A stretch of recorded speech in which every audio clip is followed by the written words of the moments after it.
Hey guys, Attorney Walter Hnot. Now, this is a pretty cool thing that's coming out. And here's the thing.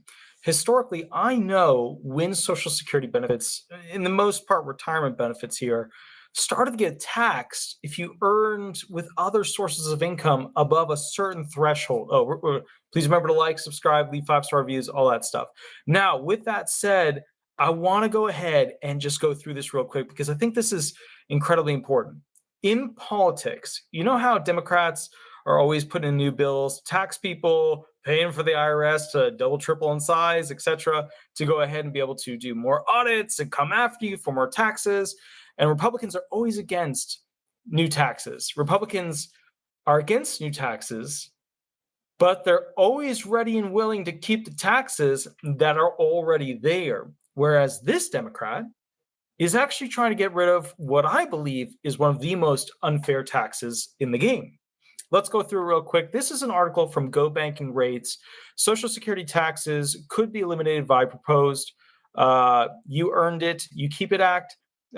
This bill basically has come in August, September in that arena, right at the end of August, really, and then into September is really when its consideration was going on in the committees. But a new bill is making its way through Congress, and it's pushing for an end to federal taxes being taken out of Social Security benefits.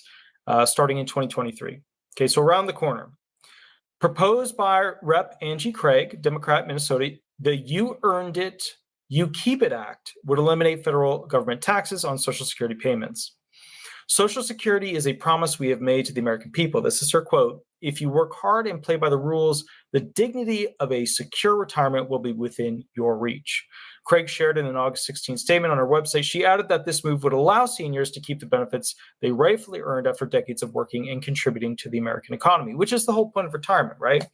You paid into it, you earned it, you worked your butt off, you earned your golden years, which means like the final years of your life to just do other stuff than be a slave to the economy of, this monopoly-based capitalism, not normal capitalism, but like extreme monopoly-based capitalism in America, right?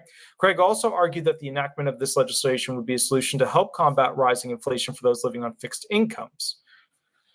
Pretty much all Social Security people. A recent survey by the Senior Citizens League conducted from January through February of this year found that 49% of respondents, the people who responded to that survey, said they had to use their savings to adjust for inflation, and that many have had no savings at all. The Minnesota representative's proposal comes at a time when fears of Social Security's potential insolvency are growing. As previously reported by Go Banking Rates, the 2021 annual report from the Social Security Board of Trustees noted that the program's reserves will be fully depleted by 2034 to 2035. Wait a minute. Program's reserves will be they won't be fully depleted. If nothing is done to further invest in it. No, they won't be. No, they'll just be reduced. Like you'll be getting like 77, 78% of the check that you were supposed to. Right now, you're getting 100%. It wouldn't be fully depleted. Like that would be like the end of the world. That's not right. But the article's got an issue there.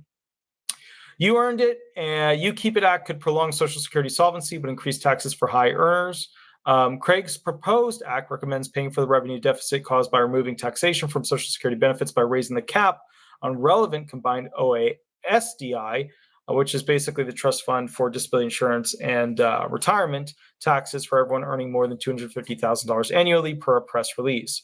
As Smart Asset notes, however, should this legislation pass, high earners could see an increase in taxes owed as a result. They would see a significant increase in taxes. These provisions in the You Earned It, You Keep It Act could enhance the long-term outlook for Social Security solvency, with projections from the Social Security Administration's chief actuary, Stephen Goss, suggesting a potential additional 25 years of solvency. Craig has also been behind a few other pieces of inflation-era legislation, including 2 recent bills that were passed in the House, the Year-Round Fuel Choice Act and the Strengthening the Agricultural and Food Supply Chain Act. She has also introduced the Affordable Insulin Now Act to cap out-of-pocket costs on the necessary diabetes medication. Okay, cool. Now, with that said, now that we've gone into that, I need to explain something that is incredibly important for you to understand about how this works. A lot of people don't realize that when they earn money on top of their retirement benefits, that the levels of what you need to earn are extremely stupidly low. They should be way higher. So what's going on here is she's saying, hey guys, let's find a way so that these people who gave America their life can go ahead and keep more of their Social Security benefits instead of them being taxed once they get over this very low little wall, right? The problem I see with this is that the federal government is pushing an agenda of taxing the retired even more. And here's why. Because of the CPI-W, how we, mathematically calculate the cost of living adjustment, because it's such a broken system and the number that your benefits increase each year is significantly below the actual cost of living. Because of that, you guys have lost 40% worth of your benefits over the past, 20 years. And as a result of that, you're getting very little.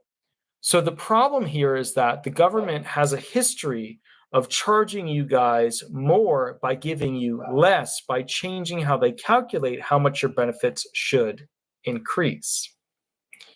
It is the agenda, it is the policy of the federal government by their actions to tax you more by barely raising that rate that you have to meet in order to get taxed on your federal benefits. So as a result of that, this bill is never going to pass because the government wants you to have to work more due to inflation and wants you to have to pay more taxes even as you're over 62, 65, 70 years old. That's scary. Now, let's go through real quick and do a quick summary. Investopedia, is Social Security taxable? 3 ways to reduce the taxes that you pay on your benefits. This is from Melissa Horton, August 15, 2022, written, reviewed by Margarita Chang, and fact-checked by Jawan Ma, okay? Is Social Security taxable? For most Americans, it is. This is a majority of those who receive Social Security benefits pay income tax on up to half or even 85% of that money because their combined income from Social Security and other sources pushes them above the very low threshold for taxes to kick in. But there are 3 stages you can use. Place some retirement income in Roth IRAs, withdraw taxable income before retiring, or purchase an annuity to limit the amount of tax you pay on Social Security benefits. How much of your Social Security income is taxable? So this is what that whole bill is trying to fix. Social Security payments have been subject to taxation above certain income limits since, here's the year, here's when they switch things on you, 1983. No inflation adjustments have been made to those limits since then. So most people who receive Social Security benefits and have other sources of income pay some taxes on the benefits. I'm just going to add this line that you worked, earned, and that you shouldn't be able to touch. Because, think about it. You earned these. What the hell are they doing touching them? So the whole point of retirement is that you earned it. It's yours. However, regardless of income, no taxpayer has all their Social Security benefits taxed. The top level is 85% of the total benefits. Here's how the Internal Revenue Service calculates how much is taxable. The calculation begins with your adjusted gross income from Social Security and all other sources of income that you have. That may include wages, self-employed earnings, interest, dividends, required minimum distributions from qualified retirement accounts, and other taxable income. Tax-exempt interest is then added. It isn't taxed, right? This tax-exempt interest, but it goes into the calculation. If that total exceeds the minimum taxable levels, which are way too low, that's not in the article, I added that, then at least half of your Social Security benefits will be considered taxable income. You must then take the standard itemized deduction to arrive at your net income. The amount you owe depends on precisely where that number lands in the federal income tax tables. Individual tax rates, here we go. Here's the numbers.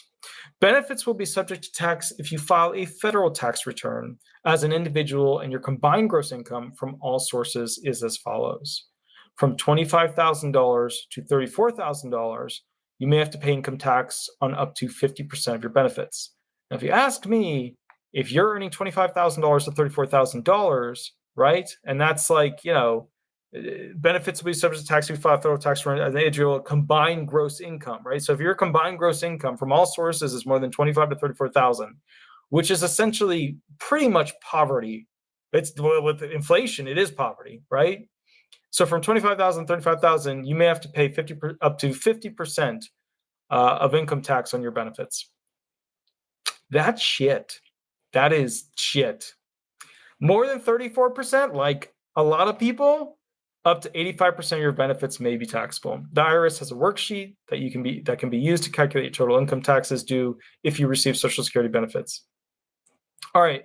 Then they go into the options with, couples, blah, blah, blah, so on and so forth. But the point is, what this bill does, and this is why it's so incredibly important, is it lets people keep their baseline and does not let the grubby little fingers of the federal government take from what they've already paid for and already deserve and shouldn't be taxed.